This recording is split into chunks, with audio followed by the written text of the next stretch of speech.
Pare de fazer manguito rotador. Isso não vai resolver o problema do seu aluno sozinho.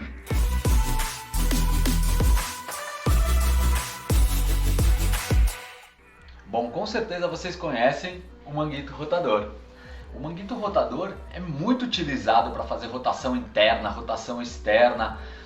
Quando você vai numa piscina, os nadadores todos estão fazendo aquecimento com manguito rotador, ou no pós-treino já saem e fazem manguito rotador de novo. É um bom exercício, não estou falando mal dele não. Porém, ele por si só não é a técnica mais efetiva. Isso eu vou mostrar para vocês hoje. O ombro, ele é a terceira dor mais prevalente, perdendo para a lombar e para a cervical. Ele ganha do joelho.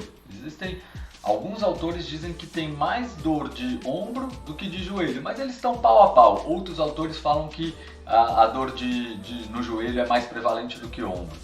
De qualquer forma, é uma dor muito prevalente, ela está muito presente na vida das pessoas de forma geral.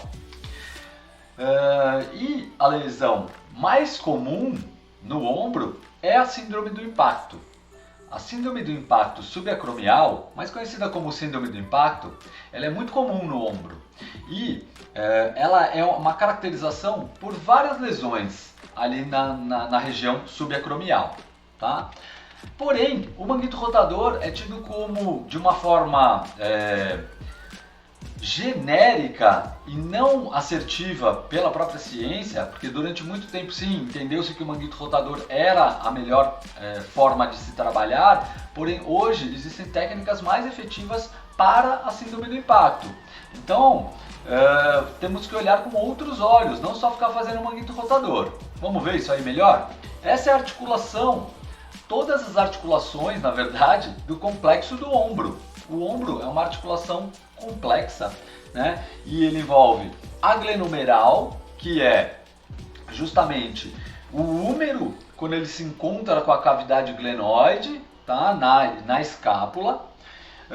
Tem a articulação acromioclavicular, que ela é justamente quando o acrômio se encontra com a clavícula, que faz parte do ombro, do complexo do ombro. Tá? Uma outra articulação que liga aí a clavícula, o processo coracoide à clavícula, é a coracoclavicular, que eu inseri nessa imagem que não estava aparecendo. A escápulo-torácica, então a parte lá na parte da escápula, na parte anterior da escápula, junto com a torácica, existe essa articulação, tá? E a externo-clavicular, que é justamente na parte mais external da clavícula, ela se insere ali no externo. Essas 5 articulações, então, formam aí esse complexo do ombro. Porque a gente vai trabalhar só naquela articulação glenomeral, que é onde o manguito rotador atua mais presentemente. Então a gente tem que olhar de uma forma global para esse ombro. Legal? E aí eu trago aqui uma revisão do Journal of Exercise Rehabilitation, que é super recente, do ano passado, aqui em 2020, que eles justamente falam de um programa de treinamento, um programa de exercícios para a estabilidade escapular. Então, essa revisão aí, ela analisou 7 estudos, mais de 220 participantes, artigos de 2010 a 2019 foram analisados e eles viram a análise de risco de viés. Então, como poderia estar enviesado aquele artigo científico? Porque às vezes a gente vê um artigo e esse artigo tem alguns vieses, ou seja, ele pode ter alguns pequenos indícios que levem a erros, ou não erros, mas sim a falhas naquele artigo. Então, se a gente olhar de uma forma criteriosa, a gente vê que aqui, ó, por exemplo, a gente tem 3 índices de vieses altos.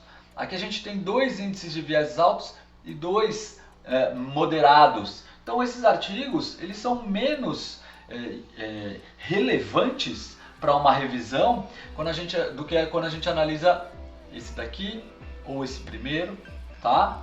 Então esses daí eles têm uma credibilidade maior, certo?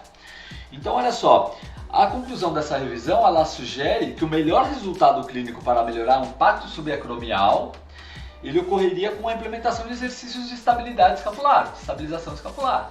Legal? Então, melhor do que o manguito rotador. E é o que esse artigo aqui do Baskur, esse do Baskur, que é um grupo de turcos, é exatamente esse primeiro aqui. Legal? Então, esse artigo aqui, que analisou 40 sujeitos, com 2 grupos randomizados, né, um grupo controle e que estava fazendo fortalecimento de manguito rotador e alongamento, e um outro grupo que fazia o mesmo trabalho e adicionava o trabalho de estabilidade escapular, certo? Então, o grupo que fez a estabilidade escapular, esse grupo teve uma evolução. Então olha aqui, não é que o manguito rotador foi deixado de lado, mas sim adicionada a estabilidade escapular aqui. Então é uma vertente importante, legal? No trabalho para melhoria do ombro. Então, vou fazer só o manguito rotador? Não, também vou adicionar a estabilidade escapular. Legal? Isso, a conclusão foi justamente que o grupo 2 teve uma melhora mais significativa. Legal? Olha só, esse outro artigo aqui, do Wilk, ele traz em atletas arremessadores, qual foi o resultado que eles tiveram, tá? Então também foi uma revisão, e aí sendo mais breve aqui nesse artigo, eles avaliaram que tudo tem que ser individualizado. Então a gente tem que olhar um contexto individual. Não posso fazer uma abordagem genérica para todo mundo. Então isso que eu falei, né, de você fazer um trabalho de estabilidade escapular, isso melhora para a maioria das pessoas. Talvez para alguns indivíduos, dependendo dessa síndrome do impacto, ela tenha uma característica diferente de outra. Legal? Então, mas a gente precisa relevar aqui que a estabilidade dinâmica ela é muito importante, né? E conectar as extremidades superiores e inferiores por causa da importância do controle central é muito importante. Então eu vou explicar um pouquinho melhor isso daqui que ficou confuso, né? Então o trabalho, quando a gente pensa como um todo no corpo humano, ele funciona muito melhor do que quando a gente isola. Então, só trabalhar lá o manguito, ele tem um efeito. Quando eu trabalho não só o manguito, mas o corpo como um todo, toda a cadeia cinética, eu tenho uma evolução muito melhor. É isso aqui que ele disse aqui nesse artigo. Então muitas vezes quando eu consigo conectar o meu corpo inteiro, trabalhando toda a cadeia e o complexo do ombro por inteiro, e não parar por aí. Quando eu engajo esse complexo do ombro junto com o core, eu tenho uma ativação melhor. Então um efeito global, ele é melhor do que um efeito específico, um efeito simplista, um efeito isolado. Legal? Isso é muito importante. Bom, aqui nessa revisão, ele trouxe um consenso da fisioterapia para a dor no ombro, de forma geral, não só a síndrome do impacto nesse momento, tá? Então olha que interessante, ele diz que o tratamento deve ser baseado nos achados da avaliação clínica, da avaliação física e não da patologia estrutural. Então se ele tem, por exemplo, se o indivíduo tem uma ruptura no supra, eu consigo resgatar o movimento da estrutura se eu trabalhar em cadeia.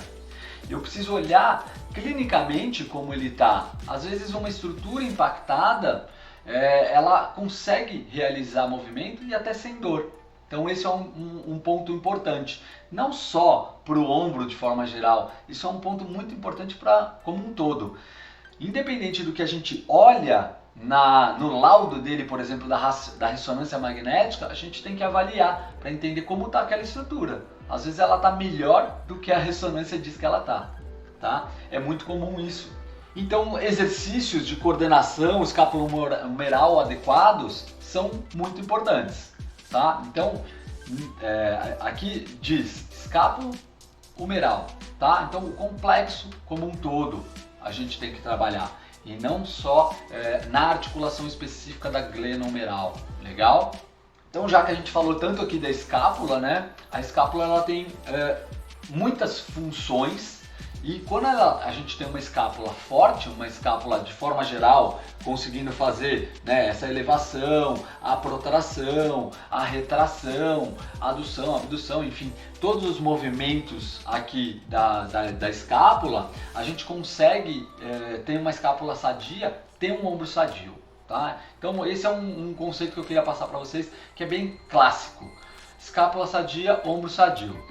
Então eu queria mostrar para vocês, aqui novamente, voltei com esse slide, justamente para mostrar que a escápula ela tem uma complexidade grande e ela tem uma importância muito grande, né, no ombro. Então se eu movimento a minha escápula, eu levo junto a minha glenohumeral. Se eu deprimo a minha escápula, eu tenho ativações de músculos muito importantes, fundamentais, como o próprio grande dorsal, um músculo muito grande, né? Eu tenho essa ativação. Eu tenho a ativação do serrátil anterior, um músculo também muito importante, que a gente deve olhar para ele quando a gente pensa no complexo da escápula, tá? Então, vamos fugir só do manguito rotador, vamos pensar nesse complexo escapular também, tá? A ativação, por exemplo, dos romboides tem um impacto muito importante no ombro também. Então eu trouxe aqui alguns exercícios, até agradeço aí ao WikiHow, peguei essa imagem de lá, tá? Aqui tá a fonte. Então, alguns exercícios aqui simples que tem uma ativação escapular bacana. São exercícios que a gente consegue trabalhar com cinesia de escápula, tá? Que a gente consegue trabalhar para auxílio de reabilitação do ombro com síndrome do impacto. Legal? Então, eu trouxe aqui esses exercícios simples aí que vocês podem ver, o W, o T, o Y e o I. Então, uma forma simples aí da gente poder olhar para esses exercícios, onde a gente vai sempre estar trabalhando com ativação escapular. Legal? Então eu tenho falado muito aqui da escápula, porém a torácica ela tem um papel muito importante também. Olha só, esse artigo aqui que eu vou mostrar para vocês, essa imagem aqui foi buscada desse artigo, tá?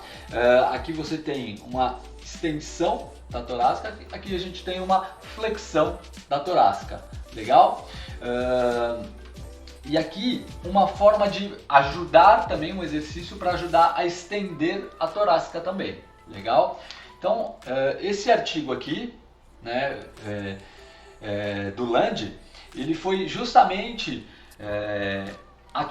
eles mostraram justamente como a escápula, o trabalho de terapia manual e exercícios, né, de escapulares influenciaram na síndrome do impacto.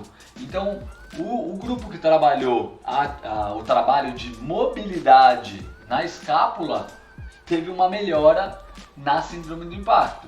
E eu estou trabalhando naquela articulação escápulo-torácica, tá? Então, quando eu envolvo a escápulo-torácica, quando eu envolvo a minha torácica, e aí eu preciso pensar também nas fáscias que envolvem tudo isso, não somente nos músculos, tá? E quando a gente pensa tanto em face espiral quanto na face posterior, eu tenho uma relevância muito grande do ombro e da torácica, da escápula, de todo esse complexo, legal? Especialmente quando eu falo em complexo em face superior, que ela envolve desde do pescoço até os dedos, legal? E aí eu trouxe aqui então também alguns alongamentos de cápsula posterior, por exemplo. Esse exercício, para quem tem síndrome do impacto, é essencial, tá? A gente foge do manguito rotador, mas sim trabalhando aí na rotação aí do ombro, e eu trabalho muito a cápsula nesse movimento. Então ajudo bastante aí na rotação do ombro com esse alongamento. Legal? Outro alongamento aí de cápsula posterior também. Então, onde você deveria estabilizar bem a escápula na maca ou no chão mesmo, e aí traz o ombro, tá? Se eu não estabilizo bem a escápula, aí eu vou alongar lá o meu romboide, tá? Não é essa a ideia. Eu preciso estabilizar bem a escápula para alongar a cápsula. Esse alongamento de cápsula posterior, esse e o anterior, esses dois de cápsula posterior, são fundamentais também para a saúde do ombro quando a gente pensa em síndrome do impacto. E aí tá também o artigo que mostrou isso daí. 6 semanas de alongamento de cápsula posterior, abriu mais espaço subacromial, melhorou a rotação interna do ombro, melhorou a adução do ombro. Legal? Então isso mostrando um ombro mais sadio e é uma evolução aí para atletas que fazem trabalho overhead, né? Acima da cabeça. Boa? Pessoal, muito obrigado pela presença. Compartilhem esse conteúdo se vocês gostarem. Deixa o seu like, se inscreve no canal e aperta o sininho para receber a notificação de quando os vídeos são postados.